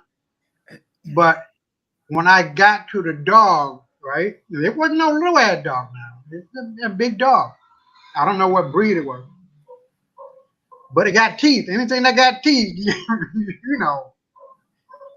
So I got to the dog, and something that told me, stand still, don't move, and look at the dog.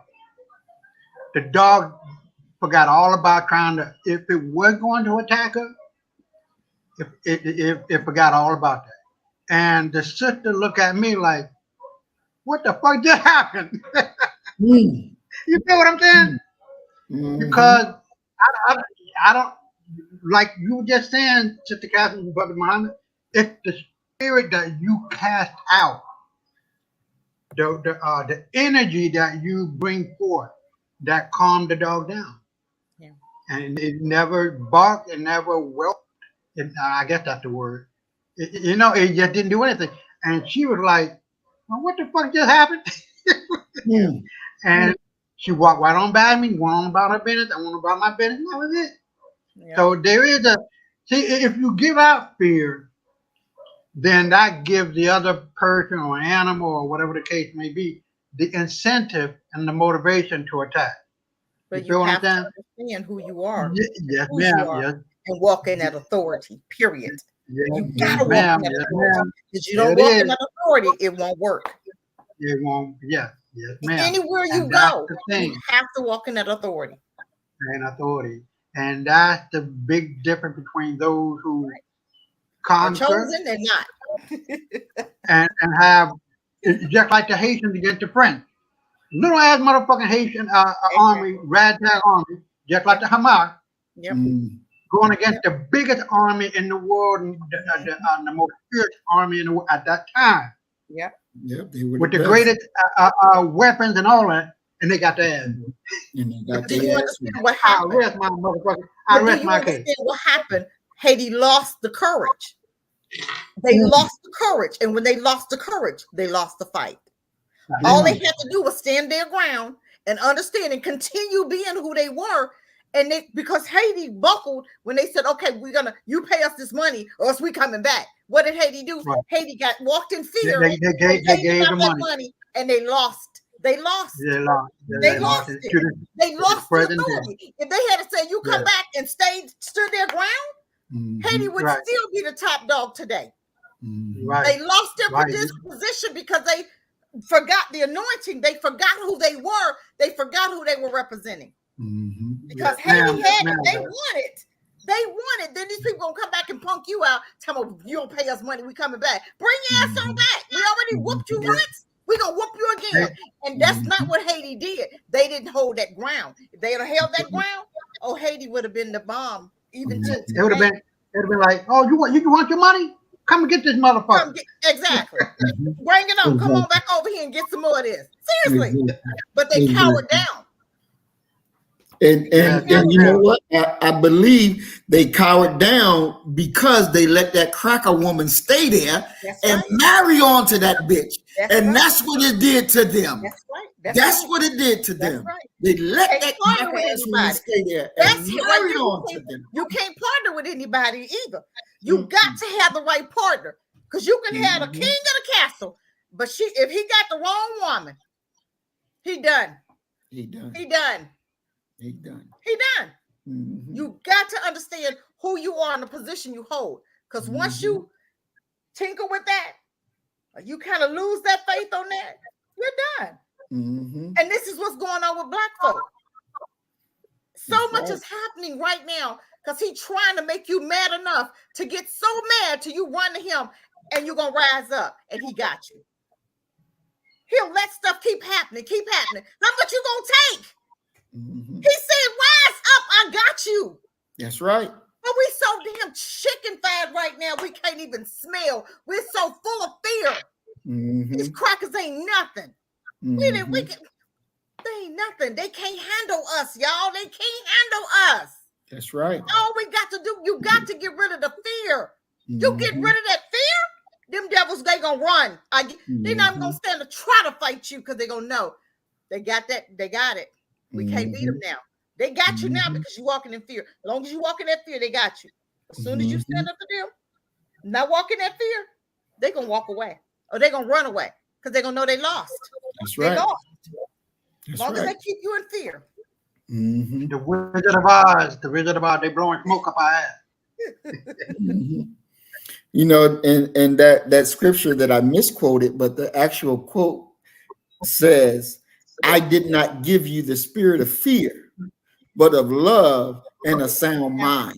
That's right. So, you know, that's very important that the God is telling you straight up, I didn't give you that. Right. No.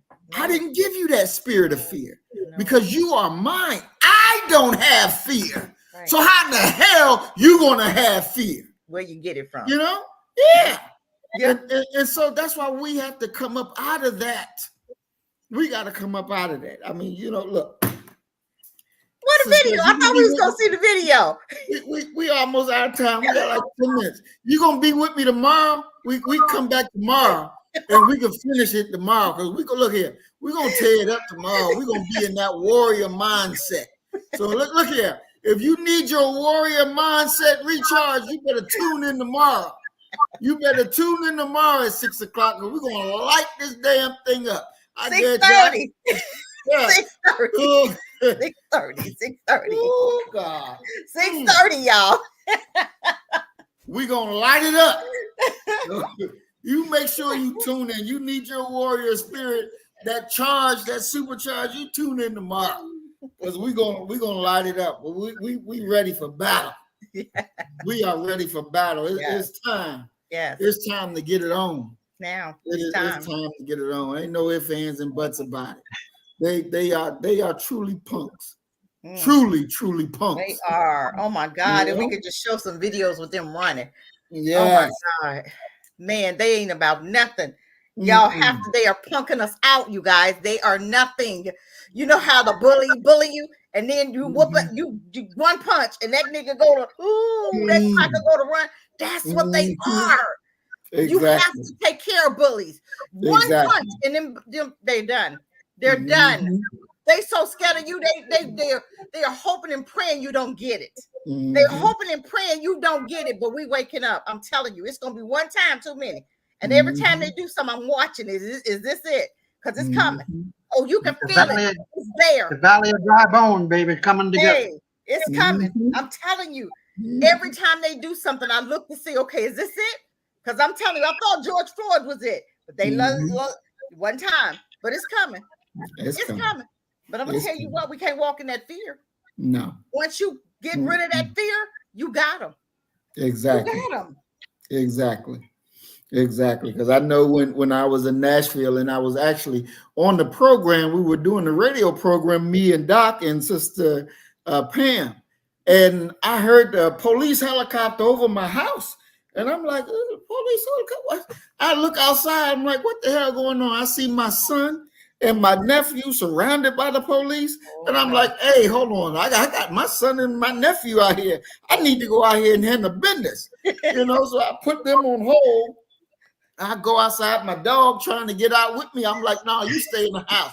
And I'm walking outside and I'm pissed and I'm ready for battle. I see police up this way, police down that way. And as I'm coming out the house and my son and nephew see me, they like, no, it's okay. Because they knew I'm coming for war. They knew I'm coming. And they like, no, this is just a misunderstanding. We coming in the house. I say, okay. I walk back in the house. They come in the house laughing. They like the police was scared of you. They didn't know what to do. They was thanking us for de-escalating and everything. And they was like, who is he? What is his name? They was like, what? They were afraid of you. Yes. All of the police was afraid of you. They saw the gods with you. Yes. They saw it. They felt it. They knew that that's not the one. Exactly. I'm telling you guys, they can sense. They can sense who we are. You can walk in a room and they be like, "Who is that?" Because they can feel the energy that you came with, and they felt and saw the spirits that was attached to you. That's right. The warrior spirits that's attached to Black folk. Period. And we have to understand they are scared of you, man. If you could get this thing need to go nationwide. Exactly. Black folk, if you can understand who you are and the authority that you hold, you would never run from them devils again. That's you right. can rise up today and their asses is done. That's right. Done. You wouldn't be running America like you used to way back in the day. Because they know and they can smell it, they can see it on you. That's right. That's right. It's our time, baby. Look here. This is us. Woo, I'm telling you, you're a warrior. It's your time. Now, if you sitting up there scared, step out the way because you're gonna move. We ain't got time to move. We don't have time to watch you and them too. We got to walk in that authority. You get behind us, and maybe as we walking and stepping, you'll get some courage. Maybe we'll pass something to you, but you can't get in the way right now. You can't be scared. You can't get in the way. Only No. the chosen can be on the front line right now. Only the chosen. You can't walk in fear and think you're gonna be on the front line. No, because that fear gonna no. You better let some of this courage come back and blow your way first. Exactly. Then you can come to the front of the line. But if you feel walking in fear, you need to stay back there or stand on the side till you go or walk with us and hopefully you'll get some courage. But you can't walk in fear and think you're gonna do something. It's not about that fear. You can't do it. Nope, you can't have it. You can't have it. Can't have it at all. You know, it says that Allah says that it was not you who slew them, but it was I who slayed them by your hands. That's right. And that's what he's going to do. And that's what he's gonna do. He's gonna use us to do it. That's right. So that's why that's why them 300 people was able to do it. It wasn't them. It was the God in them. That's right. That did it. Because Gideon was scared. Exactly. He was scared. Exactly. And most black folks scared. Because they looking at it's not enough of us. I'm like, y'all don't even get it. It could be 10 of us. And he'll make it to where they'll turn on each other. That happened biblically. It was it Ai? It was one of those little countries. And I'm telling you, Israel was standing there and they started turning on each other. And then another one, he blinded them. I'm telling you, we have to understand the spiritual aspect of this. Exactly. Because you're the chosen, he's going to back you regardless. All you got to do is rise and act like you want to do something. He said, I got the rest. I just need you to stand there and watch me walk it. That's right. Period. That's right. You ain't going to have to fight. You ain't going to have to have no gun. We could be standing there with hands and still win. That's right. Because he's going to be fighting our battle for us. Exactly. We've always done it. We've never had to fight. Never. And it ain't going to start now. But we at least have to stand. Exactly. Here am my Lord, send me. Okay. Here am my Lord, send That's me. it. Exactly. So we're gonna go ahead and move to closing comments. Brother Isaiah, we're gonna let you go first. Where your closing comments? You gotta let our sister go first. Women first. I was letting her go last because she gonna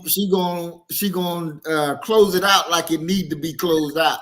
That's why I'll be try to let her go last. All right, bet.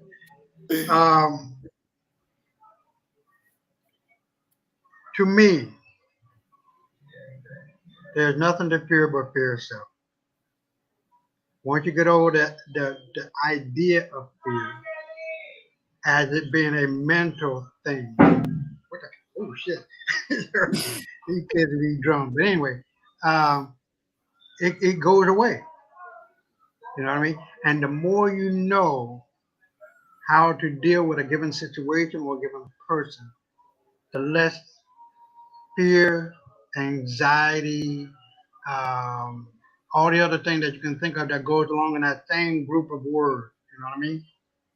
You won't have anything to worry about. It goes away. So, and looking at this present situation with Iran and Iraq and Syria and Yemen, they said, fuck it. Yeah, I ain't got nothing to lose, nigga. We lost everything already. But white folks got a lot to lose. Do you understand what I'm telling you? They've lost it already. They've lost their hope. They've lost their desire. They've lost their disguise as being strength when it's really weakness. They've lost their minds and they're losing it on a daily basis.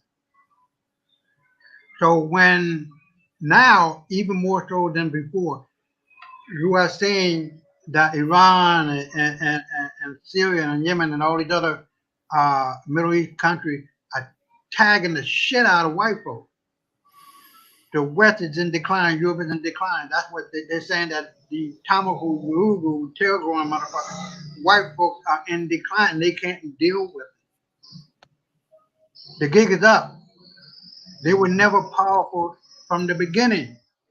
They only gave the appearance of strength. All you got to do, black man, black woman, my people, is to come to the reality that you are the power, that you always had it. All you got to do is be like Dorothy and just click your motherfucking heel 3 times and wake your ass up. You better wake up,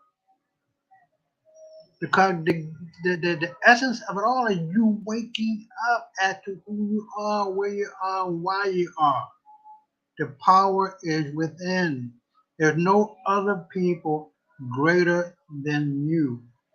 You are the very essence of this black universe in human form, walking and talking and creating and inventing and discovering. It's you who are the parent of all humanity. It is you who gave the civilities of this world in which we live in, the moral structure. It is you, black man, black woman, who gave this world all of its civilizing ways. Without you, the white man can't exist. The Tamil cannot exist. You are their backbone. You are their reason why they are still here, because they are like a lice living off your blood, sucking it dry. And all you got to do is just take your finger and take them off your neck, off of that blood supply, and they die. I rest my case. Go ahead, sister. Well, I tell you, you know what? This was an amazing show.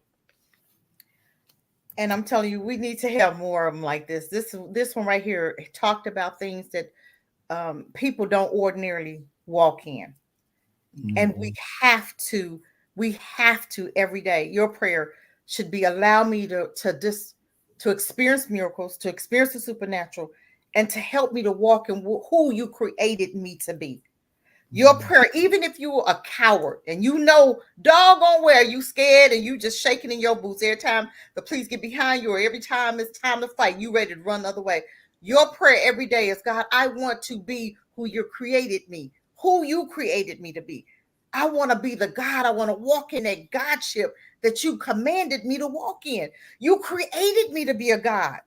I need to walk in that every day. That's your prayer every day, from this day forth, so that you can be who he is creating you to be. Because we don't need you. We don't need cowards. We are going to need fighters, warriors, and people that's ready to rock when it's time to rock. Because it's going to be time to rock. And we are going to need you to be able to walk in the authority that he called you to walk in. Because he didn't create no punks. He didn't create no fearful people. And if you're walking in fear, you're full of the devil. And I'm not being funny. I'm just saying, because he is not the author of fear. Mm-hmm. He gives you the courage to walk this thing out. And all you have to understand is who you are and walk in that supernaturalness. You have to understand that. This is why we are here. We were born for this time. We were born for such a time as this. Mm-hmm. He didn't create no punks. He didn't. Mm-hmm. David, he was a warrior. David kicked so much butt. And I remember that time David went to Naaman's house. And he said, what did he say? He was going to kill, he married his wife, right? He was going to kill that man. And his wife said, hold on, let me handle it. Because he didn't care. Mm-hmm. David wouldn't look at you and kill you. That's why when his children and wife got taken, and he asked God, he said, can I pursue? And he said, yes. Pursue, and you're gonna recover all. Mm-hmm. Aren't we taking this? Don't we understand this? Where we gonna walk in that? Because David was a bad dude. He couldn't even build a temple because he said, David, you got too much murder on your hands. He said, I got to let your son do it. I can't even let you do it. We have to understand the authority, and we can't be afraid to walk in this authority. He let so much happen to us today because of us. Because of us. He's trying to get you to where you are so tired and fed up. I'm tired and I'm fed up right now. And we holding on for dear life to them crackers. We holding on to them for dear life. Let them go. Let them go. They ain't your problem. God gonna take care of them. I promise you. But you got to walk in your authority. All you have to do is look like you want to be, look like you tired of them. And God gonna do it for you. I'm telling you, y'all don't even know the power that we possess as Black people. You don't even recognize the power. All we got to do is thinking and it's done. And we won't even think it because you scared of white folk. What they gonna say? Who cares? Exactly. Because I pray for him every day. God, this got to be the day because I'm sick of him. He know I'm sick of him. I drove past the police station there. I said, let lightning strike the whole building. He know I'm tired. But I can't do it by myself. But I'm just saying, it's only going to take a few of us. And y'all going to be shocked at the amount of people, of Black folk, that you're going to see. And you're going to think, they ain't going to do nothing. They can't. You don't know who we are. You don't even know the understanding of the spirit that we possess. The authority that he gave us. Because he said all we had to do was speak it, and it's done. And I believe that. And Brother Maurice, you experienced it. I experienced it. Yeah. I'm telling you, we have experienced the supernatural. And everybody don't experience that. Everybody can't say they were right there at death and still won. That's a gift. That's a gift. Everybody don't have that gift. Even when you saw the dog, what the dog do? Ran. Exactly. But guess what? The guy had to put it in your head who you were. He had to remind you. Not that you forgot. He had to remind you. And God used that man to remind you of who he created you to be. And what happened? That dog saw, just like the white folks saw, they looked, they saw, they ran head to the nose. They were out. And that's what happened. That's what would happen to them crackers today. If you stood up to them, the way Brother Murray stood up to that dog, and they recognized that that's a new group of people. They meant the same cowards. Those are God's chosen. Those are his warriors. They would run. They would turn on themselves, which they're doing now, and they would be done. They're done. But we got to get that courage up. We got to understand. You got to ask him for the courage. If you don't have it, that should be your prayer every day. I want to help the warriors. I want to be at least in the back of the crowd, in back of the warriors. I want to be a part of that. Might can't be on the front line because you're not ready yet. But you can be back there. You can be back there to back us because we're ready. We're tired. And all we have to do is think it and we're done. We win. We got this. But he's just waiting on you to know you got it. He waiting on us to move. He can't move before us. He waiting on us. I rest my mic. Yes. Thank you, Sister Cassie. Thank you, Sister Cassie. Thank you, Brother Isaiah. It was an excellent program. And it's very interesting because it wasn't scheduled to go this way, but it went this way. So this is the way that God evidently purposed it to go. And this is a very, very good thing. A very, very good thing. There's so much that really could be expounded on.